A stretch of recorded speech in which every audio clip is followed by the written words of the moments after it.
கோவை மற்றும் சுற்றுவட்டார நண்பர்கள் தங்கள் பொருட்களை செகண்டில் வாங்க விற்க நமது வாட்ஸ்அப் குரூப்பில் இணைச்சிக்கிட்டு பயன்பெறலாம்.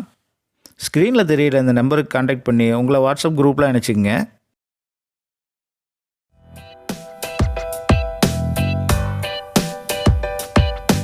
ஹாய் ஃப்ரெண்ட்ஸ், இந்த வீடியோவில் ஹெல்த்தியான மற்றும் இன்ஸ்டண்ட்டாக ரெடி பண்ணக்கூடிய சோள மாவு இட்லி ரெசிபியை தான் பார்க்க போகிறோம். இதுக்கு மாவு ஊற வச்சு அரைச்சி கஷ்டப்பட தேவையில்லை.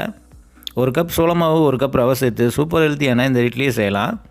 பஞ்சு மாதிரி சாஃப்டான இந்த இட்லி உங்கள் ஃபேமிலியில் எல்லோருக்குமே ரொம்ப பிடிக்கும். ஸோ ஃப்ரெண்ட்ஸ், வீடியோக்குள்ளே போகிறதுக்கு முன்னாடி நம்ம சேனலில் இது வரைக்கும் சப்ஸ்கிரைப் பண்ணாதவங்க மறக்காமல் சப்ஸ்கிரைப் பண்ணிக்கங்க. முதல்ல மாவு கரைச்சி எடுத்துக்கலாம். இதுக்காக முதல்ல ஒரு கப் அளவுக்கு சோள மாவு எடுத்துக்கிறேன். ஒரு கப் அளவுக்கு ரவை, ஒரு கப் அளவுக்கு தயிர், நம்ம அளவு எடுத்த அதே கப்பில் ஒரு கப் அளவுக்கு தண்ணி சேர்த்துக்கலாம்.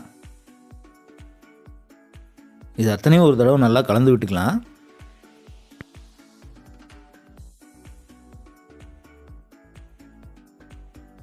மாவுக்கு தேவையான அளவு உப்பு சேர்த்து அதையும் கலந்து விட்டுக்கலாம். 2 டேபிள் ஸ்பூன் அளவுக்கு மல்லித்தலையை சேர்த்து அதையும் கலந்து விட்டுக்கலாம். மாவை கரைச்சி எடுத்த பின்னாடி ஒரு அரை மணி நேரத்துக்கு மூடி போட்டு ஊற வச்சிடலாம்.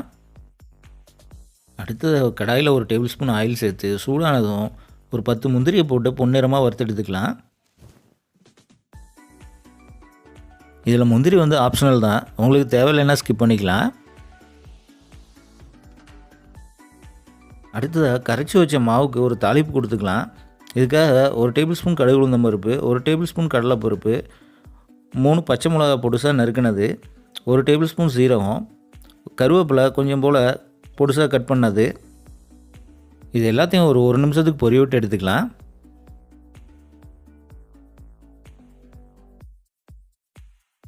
தாளிப்பை இப்போ மாவு கூட சேர்த்து கலந்து விட்டுக்கலாம்.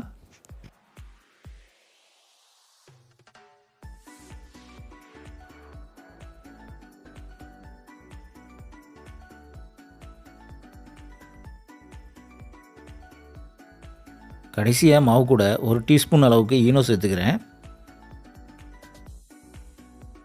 ஈனோவுக்கு மேலே ஒரு 2 டீஸ்பூன் அளவுக்கு தண்ணி சேர்த்து கலந்து விட்டுக்குங்க. ஈனோ சேர்த்த பிறகு மாவை திரும்ப ஒரு தடவை நல்லா கலந்து விட்டுக்கலாம்.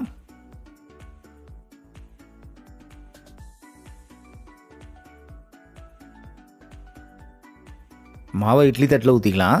மாவை இட்லி தட்டில் ஊற்றுறதுக்கு முன்னாடி பொரிச்செடுத்த முந்திரியை ஒவ்வொன்றையும் இது போல் வச்சுக்கலாம். நான் முதல்ல சொன்ன மாதிரி இதில் முந்திரி ஆப்ஷனல் தான், உங்களுக்கு தேவையில்லைன்னா ஸ்கிப் பண்ணிக்கலாம்.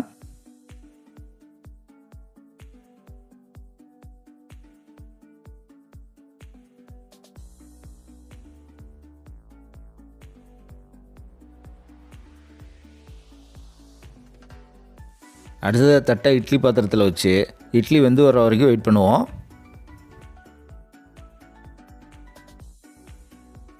இட்லி வெந்து வர்றதுக்கு ஒரு 8 to 10 நிமிஷம் ஆகிடும். இட்லி வெந்து வந்தாச்சு.